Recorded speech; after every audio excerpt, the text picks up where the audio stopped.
Welcome friends. কার্যকর হবে 1 October. 38% DA বিজ্ঞপ্তিও জারি হচ্ছে রাজ্যের। আপনারা জানেন যে গতকাল এই ডিএর বিজ্ঞপ্তি প্রকাশ পেয়েছে। তো এই ডিএর বিজ্ঞপ্তিতে এই প্রতিবেদনে আমরা দেখব যে কয়েকটি গুরুত্বপূর্ণ বিষয়। প্রথমেই বলি, এটা কিন্তু কোনো বকেয়া ডিএর বিজ্ঞপ্তি প্রকাশ পায়নি। এটা হচ্ছে যে 20% ডিএ বাড়ানো হয়েছিল, সেই বাড়ানোর কথা বলা হয়েছিল, সেই 20% ডিএর বিজ্ঞপ্তি কবে থেকে কার্যকর হবে সেই ব্যাপারে। তো কাদের কাদের জন্য বিজ্ঞপ্তিটা? রাজ্য সরকারি কর্মী, শিক্ষক, শিক্ষাকর্মী, পঞ্চায়েত, পুরসভার কর্মচারী এবং পেনশনভোগীদের মহার্ঘ ভাতা বৃদ্ধির বিজ্ঞপ্তি জারি করেছে নবান্ন। আর আগামী 1 অক্টোবর থেকে এই সংশোধিত মূল বেতনের 38% হারে মহার্ঘ ভাতা ও ডিআরএস রিলিফ দেওয়ার সিদ্ধান্ত নেওয়া হয়েছে। তো এটা কিন্তু আগে থেকে ঘোষণা ছিল, আপনারা জানেন। এখন এখানে কয়েকটা গুরুত্বপূর্ণ বিষয়, সেটা হচ্ছে এইখানে দেখুন পরিষ্কার লেখা রয়েছে যে রাজ্যের পেনশনভোগী ও পারিবারিক পেনশনভোগীরাও 1 অক্টোবর থেকে সংশোধিত পেনশনের ওপর 38% হারে ডিআর পাবেন।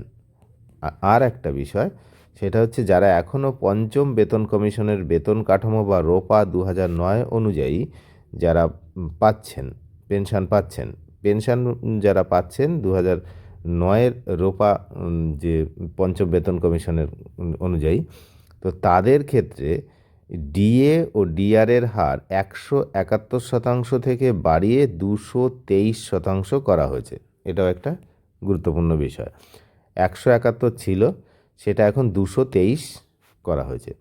এবং এই বিজ্ঞপ্তিতে আরও একটা বিষয় জানানো হয়েছে, যেসব দৈনিক মজুরি যেসব রয়েছে, সেই দৈনিক মজুরি কর্মীদের ক্ষেত্রে ন্যূনতম মজুরি সেটা কিন্তু বাড়ানো হয়েছে।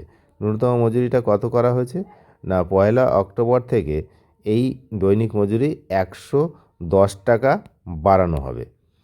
তাহলে এই কয়েকটা জিনিস এই বিজ্ঞপ্তিতে রয়েছে যে কাদের কি বাড়বে, এবং বিশেষ করে পেনশনারদের জন্য কিন্তু ভালোভাবে বলা রয়েছে বিজ্ঞপ্তিটাতে।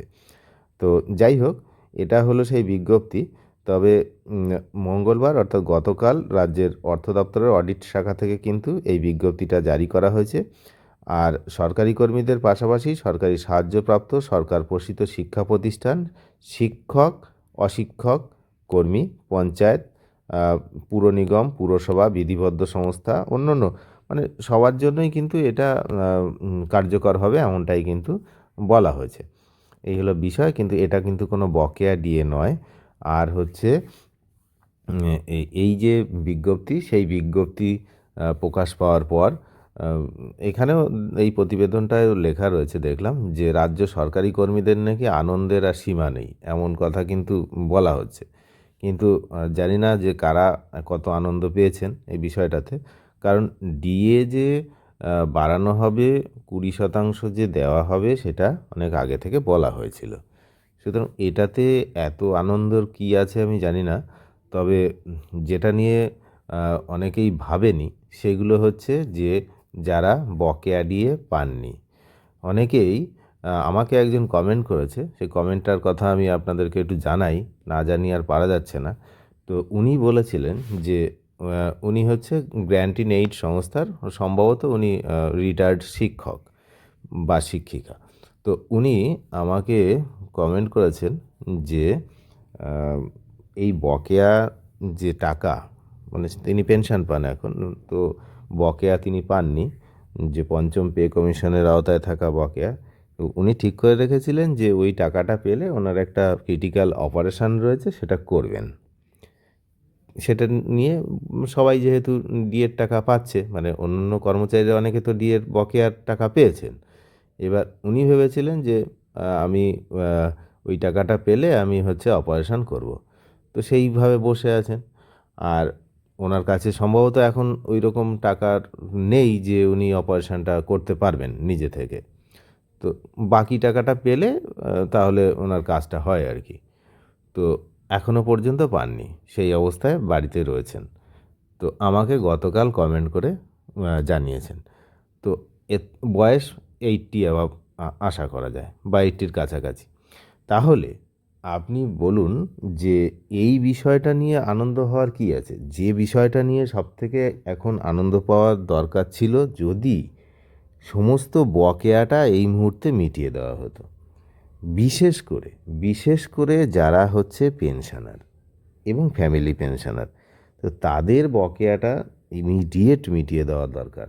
সেখানে বলা হয়েছিল যে আনুমানিক একটা হিসাব করে অন্তত 50% দিয়ে দেওয়া হোক। তো সেটাও কিন্তু এখনও পর্যন্ত অধরা রয়েছে।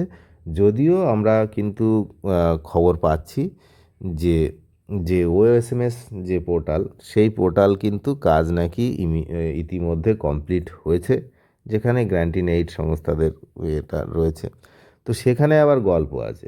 সেখানে গল্পটা এরকমই যে 2008 থেকে যারা কর্মরত ছিলেন তারা এখন অবসরপ্রাপ্ত, কিন্তু সেই সময় ওই পিরিয়ডের মধ্যে যারা কর্মরত ছিলেন তাদের হচ্ছে হিসাবটা এখন হচ্ছে। যারা সেই সময় কর্মরত ছিলেন না তারা ওএসএমএস পোর্টালের মাধ্যমে পাবেন না। গল্প অনেক ক্রিটিক্যাল। তো যাই হোক, সেই বিষয়ে বিস্তারিত আসলে নিশ্চয়ই আমি জানিয়ে দেব। তবে এই কমেন্টটা খুবই মানে হতাশ করেছে আমাকে, যে এই রকম অবস্থা হয়ে রয়েছে চারিদিকে আর আমরা বিজ্ঞপ্তি পেয়েই লাফালাফি শুরু করলাম। এটা কিন্তু ভেবে দেখা উচিত সবার। তো আপনাদের কি মতামত আপনারা নিশ্চয়ই কমেন্ট বক্সে কমেন্ট করে জানাবেন। চ্যানেলে যারা নতুন তারা নিয়মিত আপডেট পেতে অবশ্যই চ্যানেলটিকে সাবস্ক্রাইব করে সঙ্গে থাকবেন। ধন্যবাদ।